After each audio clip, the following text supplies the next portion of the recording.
Bueno, yo soy Marta Rías, soy notaria, docente, mediadora, y vivo en la ciudad de Paraná, a orillas del río del mismo nombre, en la República Argentina, provincia de Entre Ríos. Voy a hablar hoy seguramente sobre los nuevos escenarios y los cambios que estos escenarios generan en el mundo, y por lo tanto nos generan cambios a nosotros mismos, a cada uno de nosotros. Y voy a empezar con una frase de Charles Darwin que dice que no es el más fuerte ni el más inteligente el que sobrevive, sino el más capaz de adaptarse a los cambios. A lo largo de la historia de la humanidad se han producido cambios que originaron nuevos contextos y escenarios, surgiendo así una nueva normalidad. La peste negra del siglo XIV en Europa, la revolución industrial de fines del siglo XIX y principios del XX.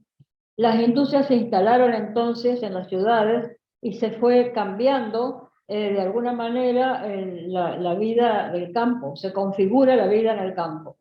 La Segunda Guerra Mundial del 39 al 45, la caída del muro de Berlín, el atentado contra las torres en Estados Unidos, el atentado a la embajada de Israel y el atentado a la AMIA, a la República Argentina, van modificando aspectos de la realidad.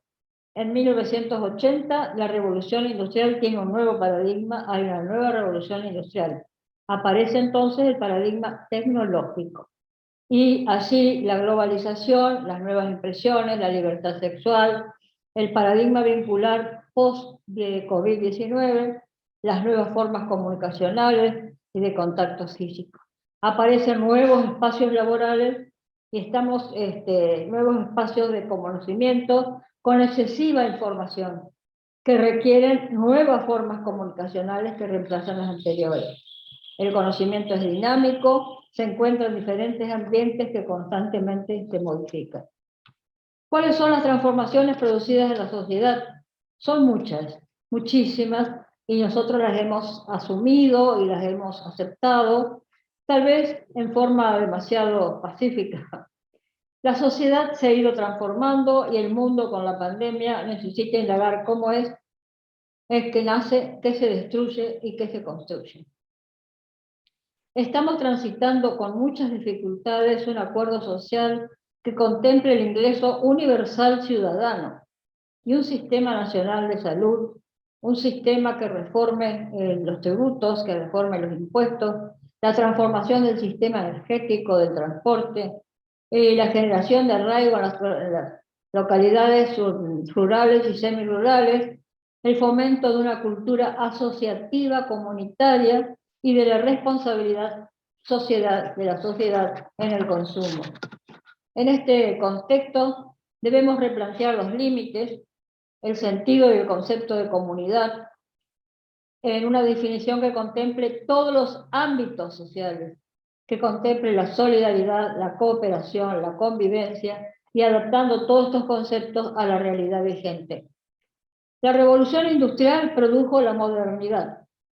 Se introdujo la maquinaria con métodos primitivos de producción y no obstante a esto comenzaron a reemplazar la fuerza, la destreza, la capacidad de la inteligencia. Quienes tenían dinero vivían muy bien, mientras que los obreros estaban desamparados y con sueldos demasiado bajos. Los cambios producidos por la posmodernidad fueron considerados negativos. Se agotan los recursos naturales, muchos productos son tóxicos que afectan la vida humana, inclusive el planeta. Al mismo tiempo, la sociedad consume en forma exagerada, sin límite, y se la comienza a denominar sociedad de consumo. La posmodernidad genera la obsolescencia de los productos. Se convierten en obsoletos para que la gente, la sociedad, los renueve y de esta manera sea rentable su producción. Esto lo hemos visto en infinidad de objetos, ¿no? Como los teléfonos, las computadoras, en fin, todo lo que es tecnológico va cambiando permanentemente, los relojes, cambian los paradigmas. Hoy hemos alcanzado un nuevo paradigma que se encuentra inmerso en distintos órdenes. Un nuevo escenario en las ciencias, un nuevo escenario en los grupos sociales, en los grupos del individuo que los componen, en el sentido de defensa del bien común, el medio ambiente, nuevos escenarios políticos, nuevos escenarios en la economía. Todo esto genera e impacta en la sociedad. El clima organizacional, el liderazgo y el cambio como postura de adaptación de la cultura de la mediación conlleva a generar una conciencia pacífica, aunque no pasiva, en la que exista armonía sin conformismo y comprometida con los derechos humanos, abierta a cambios y transformaciones sensibles, pero no débiles, e independientes, pero no indiferentes. No se tiene claro hoy hacia dónde se dirige la mediación. No están claros los paradigmas o modelos y con una enseñanza de la mediación que no contempla las necesidades del presente. La formación de mediadores debe ser repensada con mucha urgencia. Se deben seleccionar los aspirantes a mediadores de acuerdo a un perfil adecuado. Este perfil tiene que tener actitudes, tiene que poseer actitudes de los que quieren ser mediadores. Hay que analizar las habilidades que tienen, las capacidades que tienen para este trabajo de mediación y exigir intervenciones prácticas de mediación. Esto para que el mediador el día de mañana tenga éxito en su tarea. Conformamos también una cultura que va a construir los cimientos de una transformación social. En eso estamos. Desde el individuo hasta la misma sociedad. Y desde ya los seres humanos están obligados a adaptarse continuamente a una gran variedad de situaciones para satisfacer sus propias necesidades y mantener un equilibrio emocional. Cuando la motivación es escasa, el clima organizacional tiende a disminuir y sobrevienen estados de depresión, de angustia, desinterés, apatía, descontento y hasta algunos gestos de agresividad, agitación, disconformidad. Mediación efectiva y eficaz debemos en este momento ejercer para obtener una convivencia plena en estos nuevos enfoques. Somos actores y nuestra alimentación existencial es la violencia, los conflictos que genera y su gestión riesgosa que produce un círculo vicioso, peligroso, que provoca la inseguridad de los ciudadanos sometiendo al Estado. Los cambios en la realidad humana alejan la fantasía. Imposible.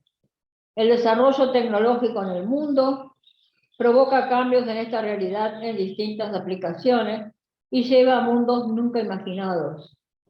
Innovaciones tecnológicas en campos dispares como la salud, la economía, la demografía, la energía, la robótica, el espacio, las comunicaciones y el transporte modifican y modificarán en adelante nuestras vidas, que solo serán asimilables con un cambio de mentalidad. Si no cambiamos mentalmente, nos va a ir mal. Debemos pensar y aceptar los nuevos escenarios. Los escenarios futuros posibles deberán diseñarse como finalidad razonable para adoptar hoy buenas decisiones. Imaginar qué ocurrirá en los próximos años que nos ayude a tomar decisiones en el presente, debemos adaptar nuestra mentalidad, nuestras profesiones y nuestras actividades. En los últimos 2 años hubo importantes avances tecnológicos impulsados por la pandemia, que ha llevado a la digitalización de todos los ámbitos de nuestra vida, desde la salud y el comercio hasta el ocio y la diversión.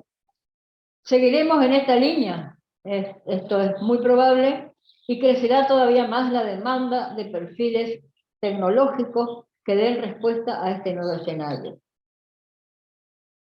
Todos los ciudadanos del mundo compran, aprenden y trabajan a través de una pantalla. La pandemia por COVID-19 ha provocado transformaciones, cambios socioculturales, dibujando un nuevo paradigma mundial sin certeza acerca de cómo será el mundo en adelante. La revalorización de la salud pública, la demanda de servicios en línea, el teletrabajo formarán parte de la nueva normalidad. Ya forman parte de la nueva normalidad. Se ha acentuado la conectividad, que se ha convertido en una necesidad básica que, de acuerdo a las medidas públicas y privadas, posibilitará que todos tengan acceso a estas oportunidades.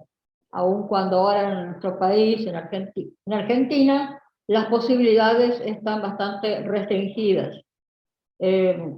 También habrá cambios educacionales y de aprendizaje, existiendo diferencias notables que suponen importantes modificaciones, un cambio fundamental en los paradigmas.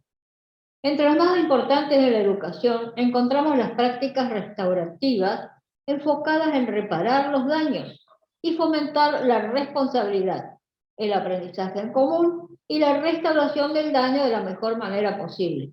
Se está dejando de lado el castigo. Esto es muy importante tenerlo en cuenta.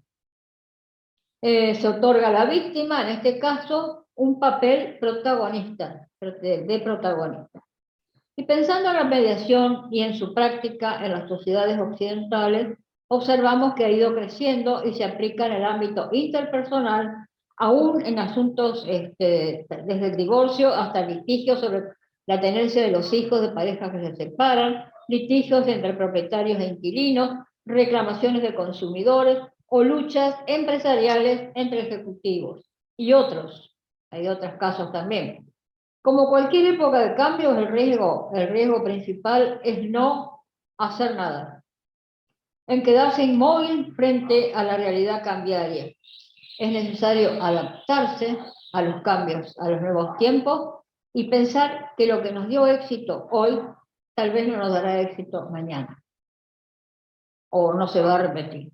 La mediación en Argentina ha tenido un muy buen desarrollo en general y ahora, en este momento, necesita generar cambios necesarios en la resolución de los conflictos.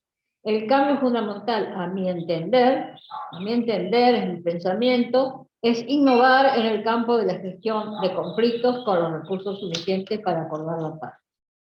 Los acontecimientos sucedidos en Europa con la invasión de Rusia a Ucrania demuestran con muchísima claridad que es urgente preparar la paz, gestionando el conflicto a través del diálogo. Se han producido cambios que nos obligan a dedicar recursos para que el esfuerzo de buscar la paz se logre en el menor tiempo posible. Hago votos para que así sea. Muchas gracias.